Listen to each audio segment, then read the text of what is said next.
Hey, this is Dr. Eric Fields, a psychologist specializing in gambling addiction. One of the important topics that I want to briefly address today is the idea of online gambling versus in person gambling. Online gambling has become so incredibly problematic because of the accessibility. One of the things I always tell my patients who are struggling with any kind of addiction, in order for something to be addictive, whether it be a substance or a behavior, it has to have this fundamental property of convenience. The only way you can be compulsive about something, or for something to be so addictive that you do it or use it so frequently, it has to be easily accessible.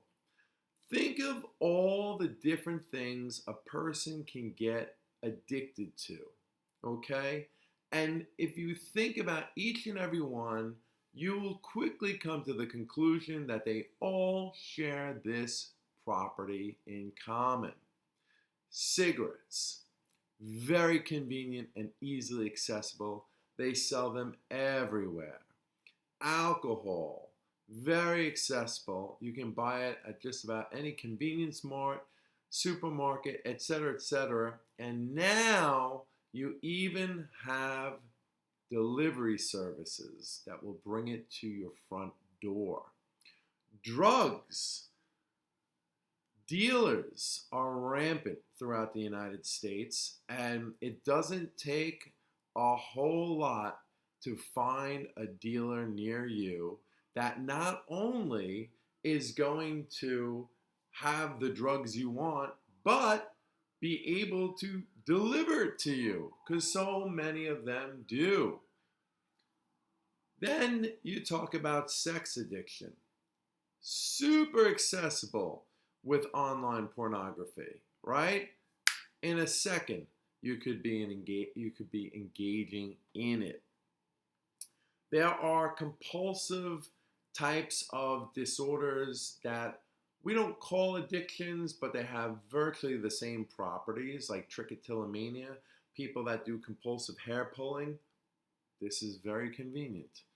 Or the skin picking disorder, where people pick their skin, right? Very convenient to do this kind of stuff, right? Um, and there's a fine line between a habit and an addiction, right? Like some people have a knuckle cracking habit, right?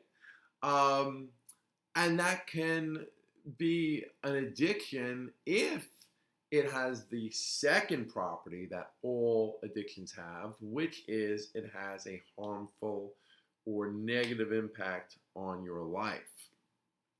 So things like knuckle cracking quite often will stay as a habit or a bad habit rather than rise to the level of an addiction, because chances are it's not really going to have that big of an impact on your life, right? But all these other addictions, of course, can have a really bad impact on your life and are very convenient. Social media addiction, internet addiction, right? I mean, think of how, common that is now for people to have some kind of psychological dependency on that. In fact, now for us to say that somebody has a social media addiction or an internet addiction, it's got to be so off the charts, right? To rise to that level of being an aberrant behavior, because it's just so common to have some level of social media addiction that we all have, right? So convenience is the biggest thing. And it's very interesting because with gambling, what I hear so often these days is that people who now have compulsive gambling problems, before it was legalized, before it was available online, never really had such an issue with gambling. In fact, there's a lot of compulsive gamblers that never even gambled until it became accessible online. Because there were certain obstacles, like it was illegal and you had to go through like a shady bookie, right? And people are just like, I'm not doing that. Or they had to travel to a casino. So, because it is now so convenient, it makes sense that so many more people are struggling with this addiction. The more convenient a behavior is, the higher the likelihood that it can become addictive. And again, having that second property of having an adverse impact on your life, which is super easy to prove with gambling addiction, right? Um, Aside from all the money that you can lose from it, the time that you lose from it, the impact on your relationships, possibly your job because you're not as focused, et cetera, et cetera, et cetera. So, what I hear more specifically from so many people that I work with is not only is it so convenient, but the other problem is that people feel very detached from the money. So what I hear very often is it would be very different if I walked into a casino and I took out $2,000 that I just got from the ATM machine and placed a bet. That feels so much more real than if I go online and hit a couple numbers and bloop, deposit $2,000 into one of the sportsbook apps and then place the bet. It's so much easier because you're so much more attached. You know, the other way that people describe it is it doesn't feel like real money. So, what do we do about this? Well, coming from this premise, you certainly could restrict yourself to only making bets in a casino, right? That could definitely reduce your behavior and maybe even wind up eliminating it if you could stick with that, right? If you made this rule and you said, listen, the only way I'm gambling is if I drive my butt to this nearby casino and place a bet on a team. I'm going to literally take out money out of the ATM, and that's what I'm going to do. And if you could do that, I'm willing to bet that you would not be placing nearly as high of the wagers as you've been placing lately. And that even the frequency of the bets would go down. The convenience factor would just not be there, and the money would be more real to you. So, that strategy is probably, in theory, a great one, but practically, not many of you are going to follow it, right? So, the other strategy that I came up with is to make the money feel more real. Many of these sites only allow you to deposit money from a banking account through, like, let's say a debit card. Not too many of them allow credit cards. So, and especially states have certain rules that they will not allow credit cards to be used for purchasing gambling.